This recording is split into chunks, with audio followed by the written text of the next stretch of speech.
I'm Michael Cardwell. I'm the owner and creative director of Digital Brew.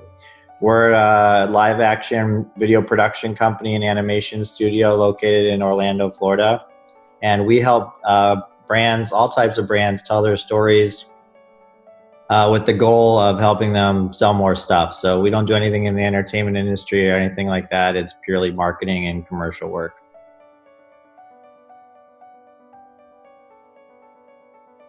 We've tried a lot of different things over the years, and some work and some don't. I still think there's a lot of value in trying things, even if they don't work, just to know what doesn't. I'd rather try and fail than not try at all. We've tried Facebook and LinkedIn and Instagram and haven't gotten a lot of success with that. We get a lot of our business today from using Google AdWords, and then we also we go to a couple conferences every year where we get a booth, and we tend to get a lot of leads from that. The one conference we go to every year, the biggest one, is Inbound, which is HubSpot's conference.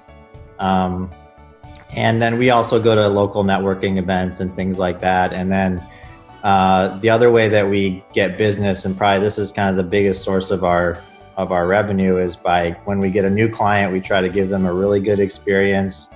And make sure that they're very happy and that the video works for them, so that they'll hopefully come back and get more stuff from us. I think we have really good content, and we do get a lot of success for our customers, but it's more than just the video content. We're marketers, and so we got to make sure that this thing is going to work for them to get an ROI.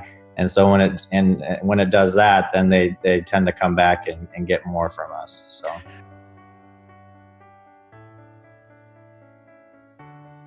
What we found works the best is that you have to put additional ad dollars behind it. You spend a lot of money on producing a video for your company.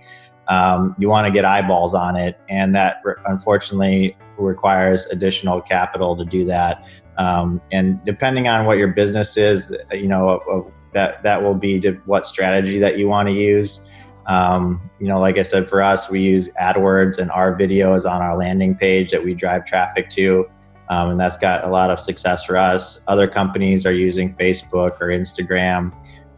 We're also doing additional versions of videos, shorter versions for Facebook, or vertical stories versions for Instagram and things like that, so that you can take that one piece of content and turn it into something that's formatted for these different channels. But definitely having a paid strategy is the thing that works best. And the video is just one part of the overall campaign. It's not going to be the one thing that's going to make all the difference, but it is going to help a lot, but just not by itself. You have to do more than just that.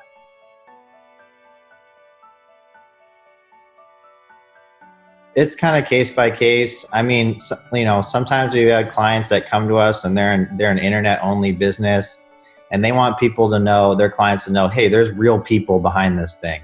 So in that case, we would do like a live action about us video, for example, to solve that problem for them. Or if it's a technology company and they have something that's like really complicated to explain about what they do, probably not a good fit for a live action video, that much better suited for animation. So most of the companies that we work with are in the tech space, and so a lot of them, animation is a better fit for that type of content, we find.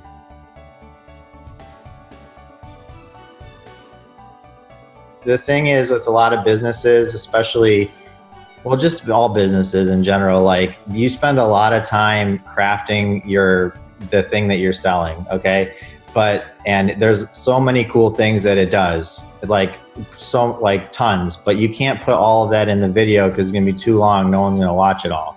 So you have to figure out what are the highest value things that the customer or the prospect cares about the most, and put those in the video with the goal of getting them to sign up for a phone call or a demo or whatever. And then you can explain the rest of all the cool things it does. The video, in our opinion, the video is designed to get the conversation started and get people excited about wanting to have that conversation. instead of replacing the conversation. You need to know who the audience is, and if they're engineers, then yeah, you can talk in that more technical language, but if they're not, then you definitely need to consider that. And no matter who they are, there's usually not enough time to say everything. And if you look at the metrics for most videos, people drop off after a minute or two. So if it's longer, or sometimes less, so if it's longer than that, they're not going to watch it anyway. So we got to make sure that they get to the end, to the call to action. And the sweet spot for that's usually, 1 to 2 minutes is what we found.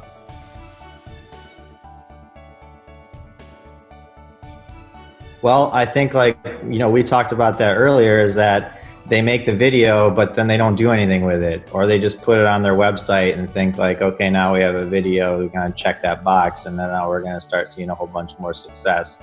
So I think that's kind of the biggest thing that people aren't doing correctly, is that you have to market the video and use it as part of a whole comprehensive plan, rather than just a checklist of okay, we got a video now, we should be good.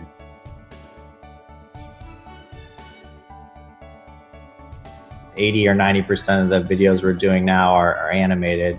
And the first step that we do is a creative brief, and the goal of that, we do that over the phone. And the goal of that phone call is for us to be able to understand the brand, the product that we're promoting, who our audience is, what are the problems in that industry, how does this solve those problems, what are some of the objections that you get to people not wanting to do this. Those are all the things that we consider when we're writing the script. And that's the goal of the creative brief, is to gather enough information to write the script. And then once the script is approved, we send that out to casting for voiceover talent.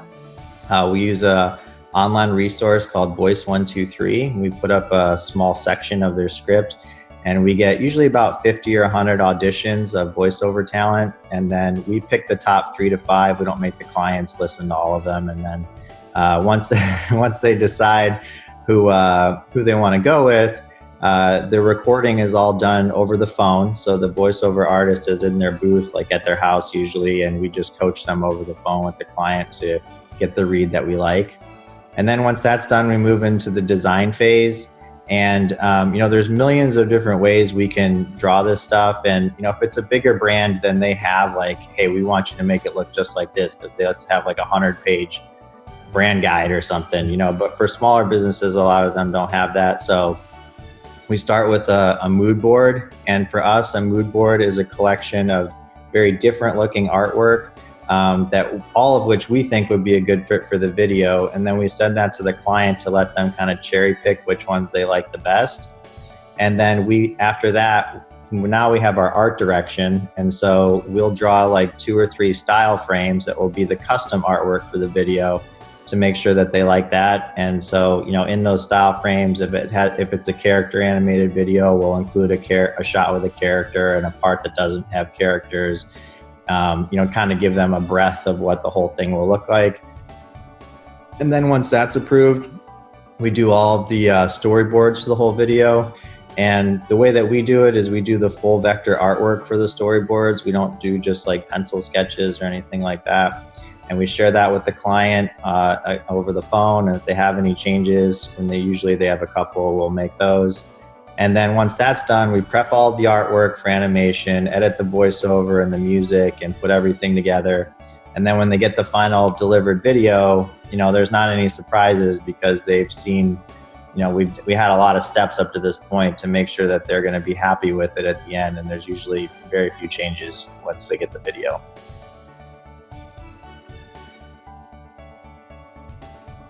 The biggest thing for video is that there's so many devices and so many channels and ways for people to gather content right now, and everybody is on the move and wants to get things quickly.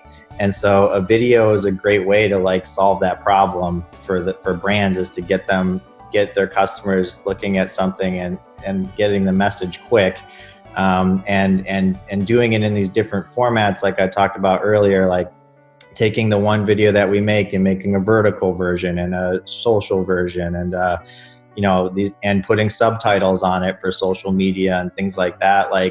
Those are kind of the things. And also the other thing that we do for our clients is, we provide them all of the artwork that we make in the video as a separate file, so they can use that artwork in their other marketing materials. We also do infographics with the art. That's something that is an additional cost, but we make for them using the artwork that we made for the video. So, we're taking that one piece of content and turning it into 4 or 5, 6 or 6 different things that they can use, get more value out of. So, as far as the future, I think the biggest thing, I think it's a good time to be in the video business, honestly, because all the devices, and like I mentioned before, I think it's just going to continue. People are going to keep wanting that. So I think, I don't know what the next big thing is going to be, but I think video is here to stay. So that's good.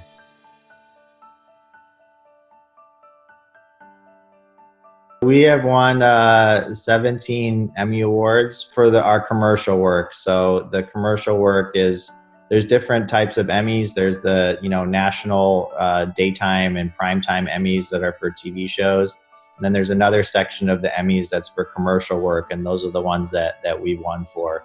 And I think the first one we won was in 2012, I think, or somewhere around there. And we've won at least one every year since then. So.